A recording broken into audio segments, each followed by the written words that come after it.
So I drive about an hour each way to and from play ball. So I'm trying to get all this video content knocked out. I'm gonna experiment with doing some of it in the car. So I'm gonna be quick.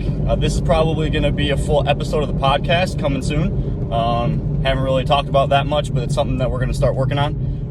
But one thing I get to talk about with a lot of parents or also high school guys that are in the cage working on their own is, you know, what's wrong with my swing, or can you take a look at my mechanics? And one thing I want to bring up, we're talking about mechanics, which is a word that I hate.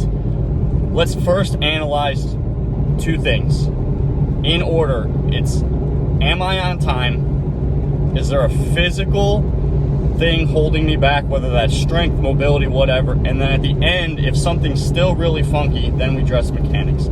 So parents, high school guys hitting off the machine, whatever it is, if you take a bad swing, don't automatically think there's something wrong with your swing itself, right? Were you early? Were you late? Were you on time? If the answer is on time, okay, is there something physical that's limiting your ability to take a good swing? In the case of parents with your younger kids, they're just not strong enough yet. You know, they haven't hit puberty. A lot of times their back's not built up enough, or their legs aren't built up enough to be stable in certain positions. So start with that before we start worrying about, is this a good swing? Is that a bad swing? Look macro versus micro, not swing to swing. Look at it as, in this round, was he doing something super crazy? Was he early on a ton of swings? Is that why he's out in front? Was he late on a ton of swings? Is that why he's getting jammed up? A lot of times it's timing more than anything else. So keep that in mind when you're watching your sons. Don't start to overanalyze, or your daughters.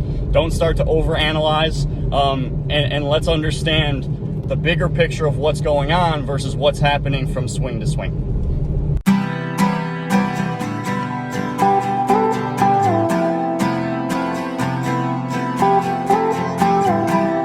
That last video about timing versus physical limitations versus mechanics just kind of got my brain going. So while it's fresh in my mind, I want to hit on this. When we're talking about physical limitations versus mechanics, especially young parents or high school guys that are analyzing their own swings, it's important to understand that a lot of times the things that we struggle with in our swing are because our body's not able to do a certain movement. I said I don't like the word mechanics. I prefer to think of it being as creating athletic movements, being as athletic as we can in our swing. I don't like to focus on certain things. I would rather say, hey, this is the thing that we have to work on getting stronger at, or this is the movement that we have to work on either getting smoother or more efficient with. So rather than sitting there and a lot of times getting frustrated or trying to, especially in the case of kids, why aren't you doing this? Why can't you do this? And parents start to get frustrated.